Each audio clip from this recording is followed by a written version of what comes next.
when last we met, we had just gone through the different types of fronts. So let's quickly just review those, and then we'll add the fronts onto what we know about pressure systems and talk about what's called a mid-latitude cyclone or a mid-latitude low pressure system, where this is where you have storm systems coming together and moving across the country and tying it all together at once. So we have to really understand the fronts first. So we have ourselves a cold front here. Remember, fronts are named for what's doing the moving in. So we have the cold air moving in from the left and heading towards the right. Cold air pushes underneath the warm air, and the warm air rises rapidly. When the warm air rises rapidly, that's when you're going to have air cooling to the dew point, condensation happening, and precipitation forming, or droplets forming. Since there's so much rising air underneath it, that means the droplets get held up and they can get pretty big. And as a result, when they do fall out, they tend to fall out with great enthusiasm, and you have big raindrops or lots of snowflakes all at once. Cold fronts move fast, they move through in a few hours, leaving behind colder conditions once they have passed, usually drier too, so after a few hours it'll probably clear up, if not quicker. The warm front is sort of the opposite. As we said before, warm air is now trying to push the cold air out, which is a rough situation because warm air is lighter. So when it hits the cold air, it naturally wants to go up and over the top of it, has a hard time pushing it out of the way. So you end up with a very long, gradual sloping front and clouds starting perhaps a day ahead of time. The clouds are going to get to where you are on the ground. You're still going to be in cold air, but the warm air is going to be up there thousands of feet over your head, starting to move in. And as the front gets closer to you, the clouds get lower and lower and thicker and thicker. Eventually, moderate precipitation will start, and it'll go on for about a day. Once the warm front passes, it kind of depends on the warm air that's moving in. A lot of times it's warmer and wetter air, so you have clouds afterwards. So this diagram shows it being kind of warm, dry air, so it's clearing up after the fact.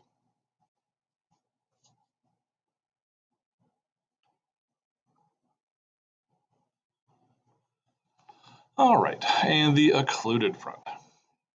So occluded fronts are a combination of the warm front and the cold front.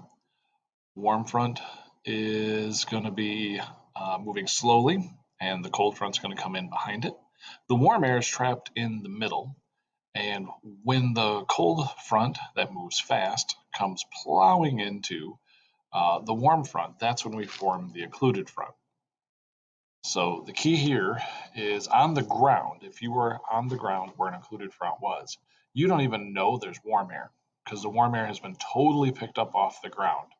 And when the warm air is totally picked up, it all condenses at once. It forms a lot of clouds, very thick clouds, and heavy precipitation. And so this one has a little bit of everything.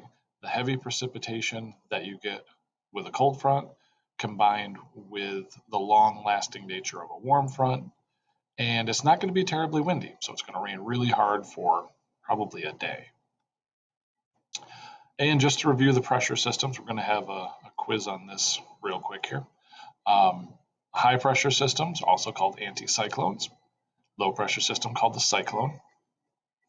High pressure is usually cool and dry, where low pressure is kind of the opposite.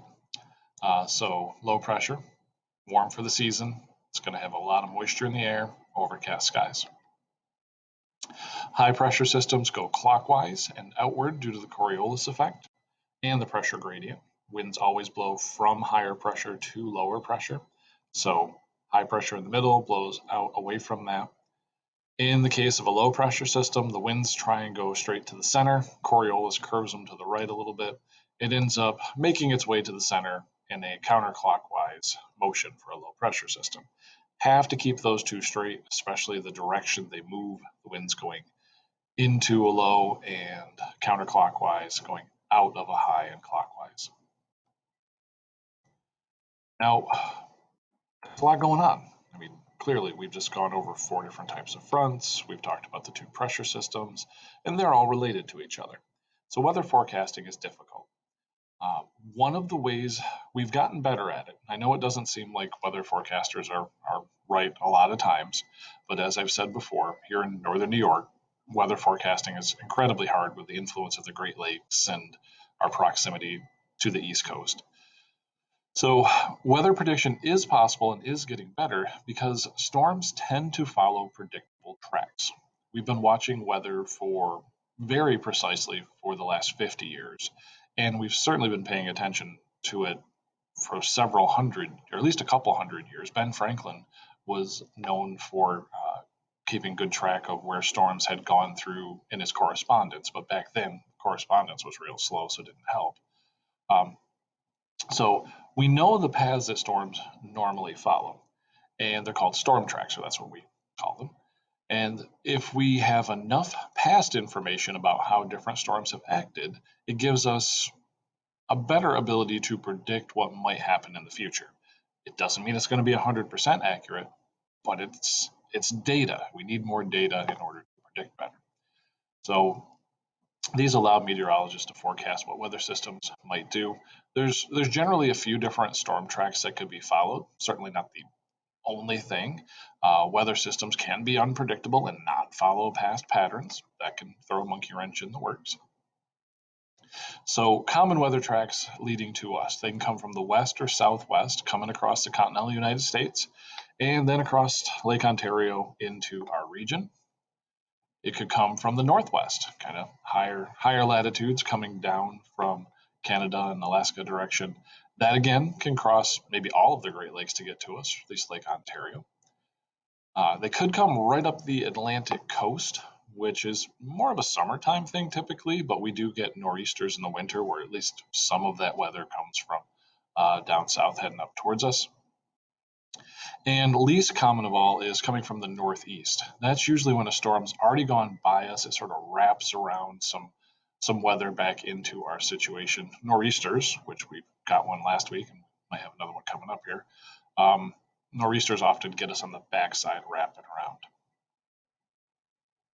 So map wise, because I know picture's worth 1,000 words. So could come from the southwest, more of a summertime thing. Could come up by Canada, down over us. Could be a maritime tropical system coming up from the south. Or, like I said, kind of rarely the one from the northeast. Usually it goes past us and wraps some back into it. But what they all have in common is we are in the nexus of it. We can get weather from any direction. That's another reason that it's kind of hard to predict what's going to happen here in northern New York. If you were out in more in the west or in the central US, your options are a little more limited and therefore weather's a bit more predictable. All right. So the mid-latitude cyclone. This is a great scenario where low pressure systems are really common. That's what a cyclone is. We live in the mid latitudes, the whole United States. So we're going to look at how these form and how they develop and how they move across the country. It ties together the pressure system knowledge we have, it ties together the fronts that we just talked about.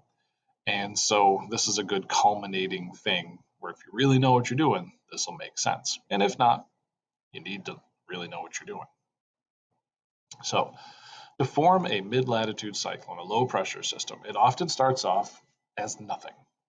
So we have cold air to the north, warm air to the south, just kind of hanging out, bumping into each other, moving back and forth a little bit, nothing too special. No cyclone yet. Now the atmosphere is a very active place. So bumper cars happen, one storm system bumps into another, which bumps into another, usually happens quite frequently. And so a wave will pass through. One storm or one air mass will bump into another, and that'll get this party started, where the cold air gets bumped down or the warm air gets bumped up, but somehow there's some motion. Now, once you get a little bit of motion, that means the warm air is going to rise over the cold air because that's what it wants to do. The temperature difference and density difference tells you warm air should rise over cold air. Well, if you get enough warm air rising, that's going to create low pressure because you have less dense air, lower pressure, and then more air is going to come rushing in to fill the void. Now we're going to start to get some energy and some motion happening. So once that happens, the warm air getting sucked into it creates a warm front. The cold air getting is allowed to advance down to fill up where the warm air was. That creates a cold front. And where the warm air is rising, you're going to create clouds. That's just a given. No matter what the situation, clouds happen in rising warm air when it reaches the dew point. So now, with that little bump, we create a low pressure system, maybe weak at first, but strengthening. We create the warm front, where warm air is advancing to the north, and the cold front, where it's filling in where the warm was. On a weather map, you might just see these symbols. Cold front is the one that looks like little icicles, and the warm front is your little half circles. Now, these are drawn a very specific way. If you look at them, the triangles are on the side of the line where it's going to. They're pointing the direction it's going to. The circles, same way. They're on the side of the line that the warm air is headed to. So that warm front is headed to the north or northeast. This cold front is headed down and toward the southeast. So they are drawn a specific way. If you draw them on the wrong side of the line, pointing the wrong way, that means something else. It means they're going a different direction. And that will also be wrong if I ask you to draw this. So pay attention. Now, over time, this might take a day or two for it to develop. The warm air keeps doing its thing, the cold air keeps doing its thing, but where the cold front, which moves faster, has run over the warm front, we just established that's an occluded front. So you see this little tail of the occluded front pop in here. So in that region, near the center of the low, it's not going to be that windy.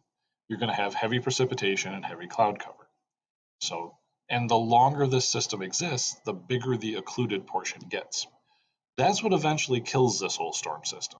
When the cold air and the warm air mix to such an extent where there's not the pressure difference anymore, this will fade away. So they don't last forever. They have a few day life cycle where they exist and move across the country, and then enough mixing happens where they go away. And so this shows the occluded front growing, and you can see the other ones. It's all just starting to mix together.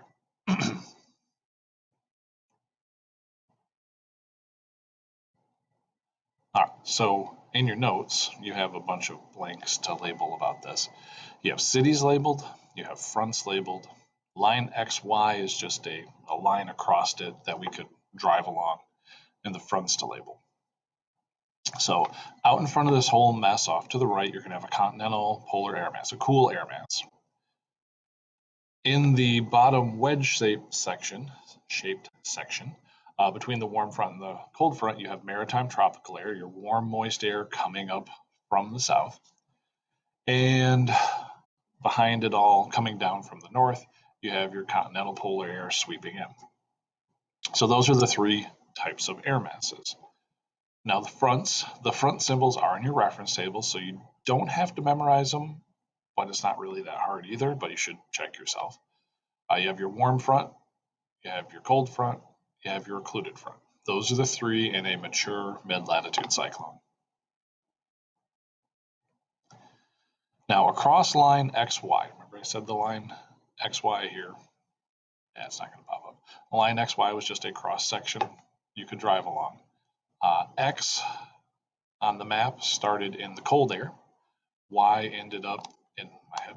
Y ended up in the warm air. Then you had, or the cooler air out in front, pardon me. And then you had the warm air in the middle here.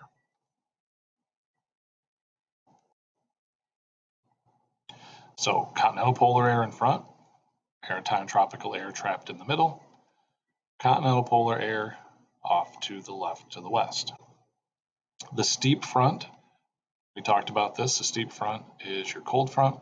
The gradually sloping one is your warm front, because the warm air has a hard time ramping up and over and pushing the cold air out of the way.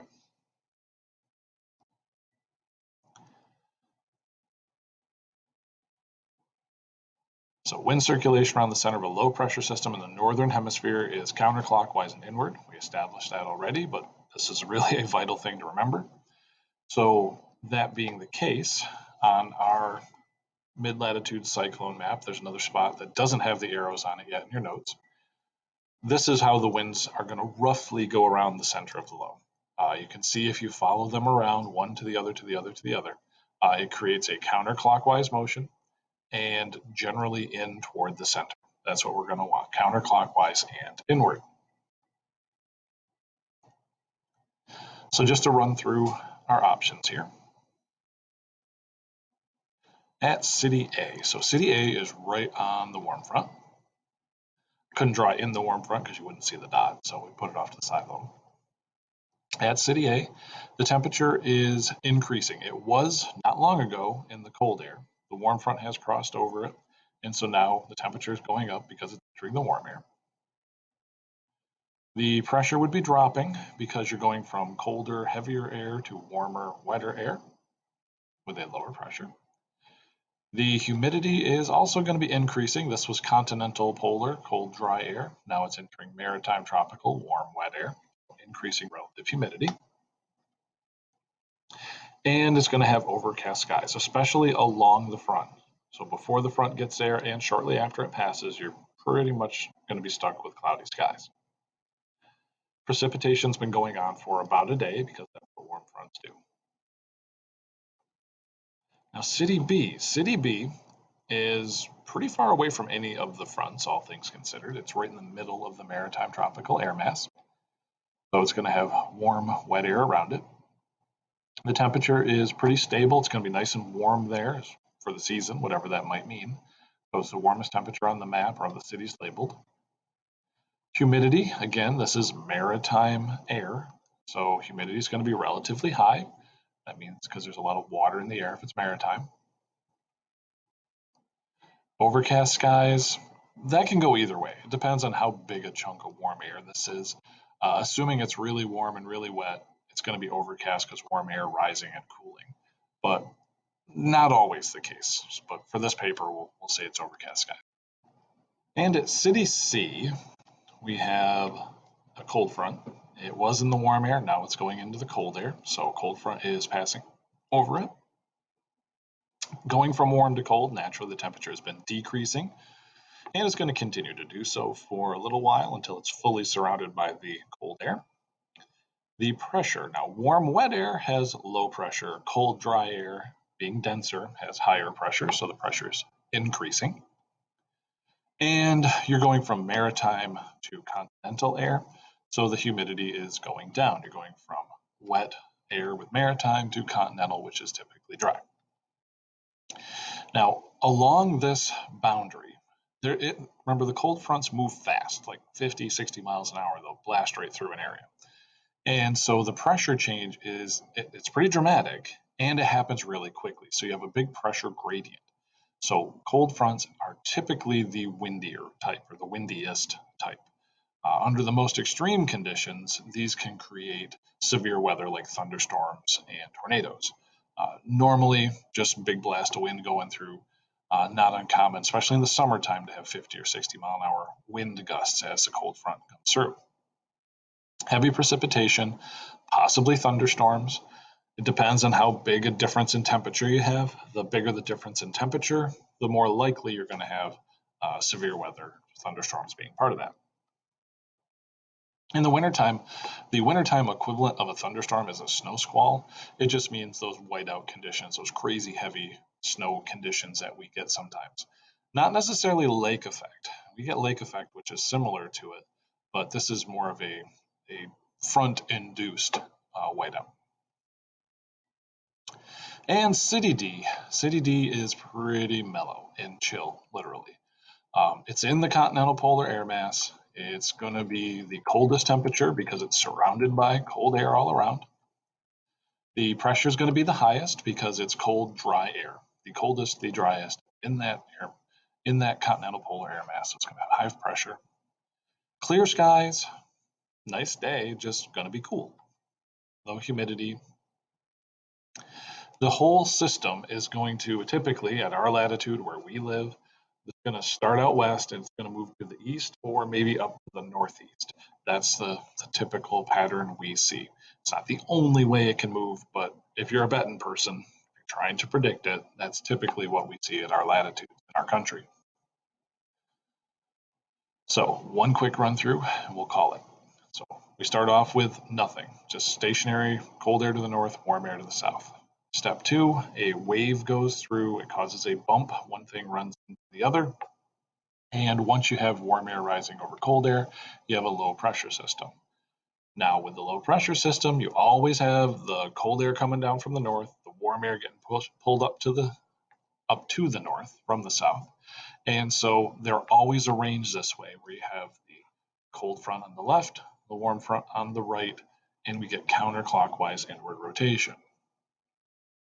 Now, over time, since the cold front moves faster, we do get the occluded front, and over the next day or so, 24, 36 hours, something like that, the occluded front grows and the air starts to mix together, and the system will lose its strength. It takes a little bit. So once it's occluded, it sort of falls apart. So we have cold air, we have warm air, there's warm front. There's another cold air mass. Where it runs into the warm air, that's cold front.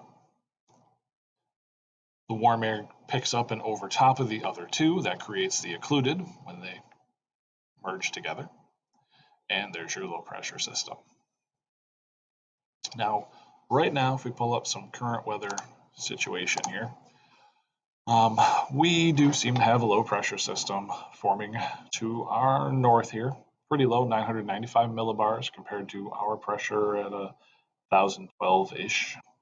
So quite a bit of wind in between, and quite a bit of a pressure gradient. The wind's going to pick up here over the next couple of days. Now, if we look at this, you can see this is colder air. The temperatures, the purples and the blues are cold. The warmer, greener temperatures are warmer. You can see right along that line, that's where the cold front's forming. Right along over here, moving a little bit more, this is where the warm front's going to form. If I play this forward,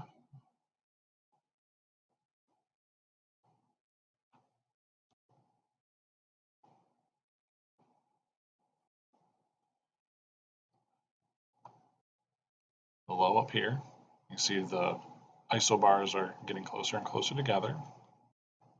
Now this is Friday morning, so the cold front has advanced. The warm air is getting kind of pushed out of the way here, but this is where the warm front would be. The low has strengthened down to 986 millibars. The winds are picking up. If we look at where it's the windiest, you can see they're really rushing in toward the low. It's windy coming in. We're supposed to have wind. There's all sorts of warnings for Saturday for us. We keep playing this forward a little bit more. Friday. Now the low pressure system is moving to our north, which you'd think is probably a good thing.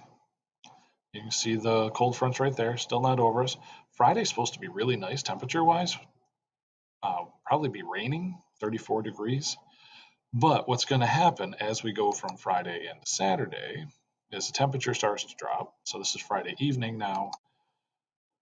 The cold front has swept over us, but here's the part that makes me a little nervous if you pay attention to this. Look at the direction of wind flow across the lake. Now, when the wind goes from the southwest and shoots across the lake, it gets a pretty big section of lake to go across.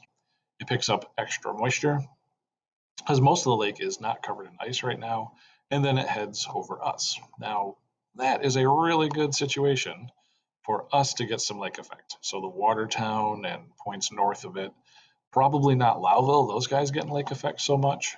But as we play this forward, I know there's all sorts of warnings. It stays pointed at us through Saturday morning at least. So I would not be surprised if we got some lake effect snow throughout Saturday, Friday night into Saturday. That's, I think the Weather Service is right on this one, guys. So pay attention and we'll see how we do. Thanks for watching here, but hopefully it's starting to make some sense to you. Have a good day.